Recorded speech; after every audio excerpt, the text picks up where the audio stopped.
Hi guys, I'm Ed Clarke and I just got back from a 2-week tour in Europe with Brave Rival.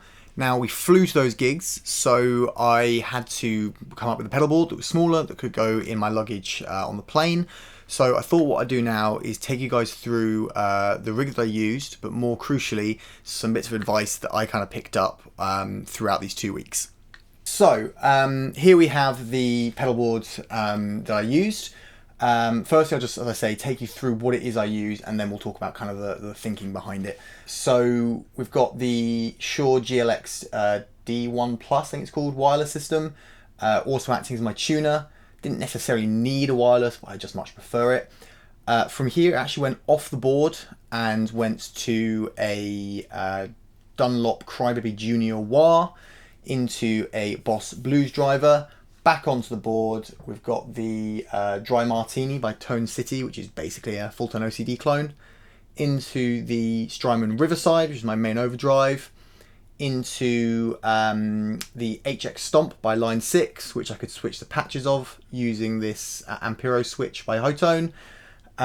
We then went into the Nux Lacerate, which is a clean boost, kind of using just for my solos, and then into the TC Infinite for some infinite sustain goodness. Now inside the HX Stomp we had a plate reverb, a analog delay, and an EQ which takes off all the highs and lows to give me a really weak filtered sound. It also, on some of the other patches, had an octaver and a harmonizer, and then on another patch it was pitch shifted down to make the guitar in E flat, and I had a trem for one particular song. So all of this fitted onto a Pedal Train Metro 16, which is significantly smaller than the Novo 18 that I usually used, which allowed it to fit within my luggage with all my clothes and things as well, which is obviously very, very crucial. Also made it nice and lightweight, because there are limits on weight that you can take onto planes. There are, of course, some downsides that come with having such a small pedal board. I've designed meticulously my main pedal board over years to get it exactly how I like it and to be the most usable at gigs. Of course, the instant you're talking about making a fly rig, you're talking about having as small as possible to achieve what you need to do. So the first bit of advice that I'd like to give is to really think about ergonomics. Having all the pedals really close together can make things trickier when you're on stage and you go to hit a pedal in the heat of the moment, you miss slightly, or you clobber something else. It has a massive effect. So for example, I have a reverb here. The trouble was I'd go to press that and also hit the solo boost down here, so I'd suddenly get volume jumps, and that happened quite frequently. So I think next time I have to make a fly rig, we've got some gigs in Europe later in the year, so I will be doing this again.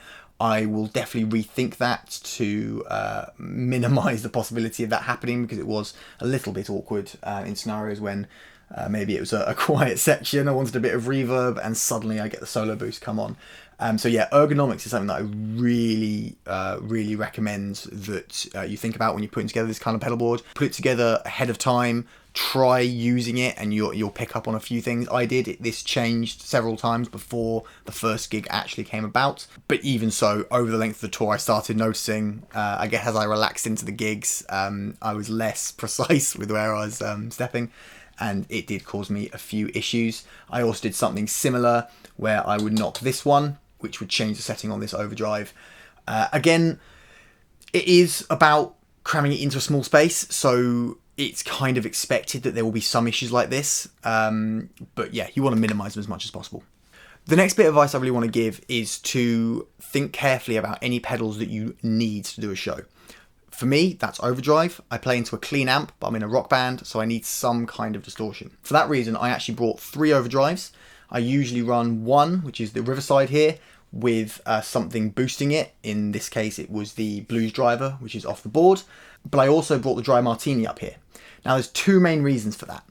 The first one is if something breaks, you need to still be able to do the show. So if my entire pedal board broke, I could still do the show just by plugging one overdrive into a 9-volt power supply that I also had, straight into the amp, and I could do it. Wouldn't have all the nuances and the effects that I really want, but I would be able to do the show. The other reason is that I was using an amp I'd never played through before. I was using a Fender Deluxe Reverb, which now I think about it, it's kind of wild. I'd never used one of those before, but it does sound different to my Victory V40 Deluxe. I didn't know how it was going to respond to the overdrives. Different overdrives work better with different amps.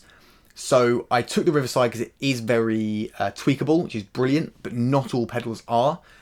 I also brought this so that if this wasn't working, which in soundcheck of the first show, it really wasn't, it sounded really thin and weak, not good enough, this stepped in and I used it instead. For the second soundcheck, I flipped it into the mid-push mode, and while I usually don't use that sound, it worked really well with the Fender. So I ended up using the Riverside for the rest of the shows, and this Dry Martini actually didn't get used again, but it was always there if something went badly wrong. Always worth thinking about when things go wrong. I generally have an ethos with my guitar rig that any one thing breaking, I can still do the show. I think that's a good ethos to work by when it comes to guitar gear. I do like a lot of pedals, and a more complex rig leads to more opportunities for things to go wrong. I was relatively lucky on this run of shows. It didn't really have any problems at all. But yeah, it allowed me to tweak when I wasn't happy on that first sound check. I could try something different. Had something gone wrong, I'd have had an opportunity to switch it out for a different pedal. The last bit of advice I want to give is definitely one which is subjective, and everyone will have a different opinion. This isn't me saying that this is the right way of doing it. It's just from my experience, what I've found. It's to be cautious using multi-effects. First time I ever did an international gig last year, I brought this. Line 6 HX Effect, awesome pedal, not knocking it at all. It is a fantastic pedal. My logic being, it was small, it was relatively light, so I took that and a wireless, and that was it. It made things for setup very, very easy, considering we were playing a festival that time. It was kind of crucial. I used a Fender Deluxe Reverb then as well. I have played one before. The reason I'm saying to be cautious, I'm not saying don't use them, but be cautious, is that if you're used to individual stomp boxes like myself, going to a multi-effects can actually be quite tricky using unfamiliar amps, because you set up pedals for the amp. So I had everything set up perfectly for my amp, plugged it in, and things weren't quite right.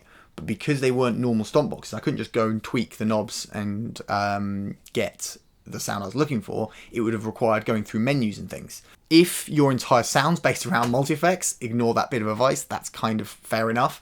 It's just if you're trying to change to make it a fly rig, be a little bit cautious so you don't get caught out. On this tour, I was really, really glad that I only had the HX Stomp multi-effects. I used that for ones that I didn't really need to tweak. Reverbs, delays and stuff, they were what they were. I could have tweaked between shows if I'd needed to, but if they weren't quite right in the show, it didn't really matter. I could still get away with it.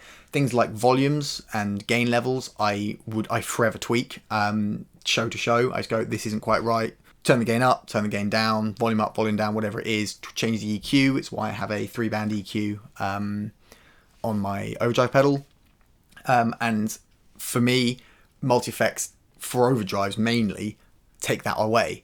Again, not at all knocking multi-effects. As you can see, I've got one on my pedal board. I'm just wanting to be a little bit cautious that the same pedal, be that multi-effects or individual stomp boxes, will likely sound very different into different amps with different guitars. So just because it works with your rig doesn't necessarily mean it will work with whatever rig you're borrowing. So just to be cautious of that. Anyway, I hope you liked this video. If you did, please hit that like button and make sure you're subscribed. Hit the bell icon to be notified of new videos. Have yourself a great day, and I'll see you next time.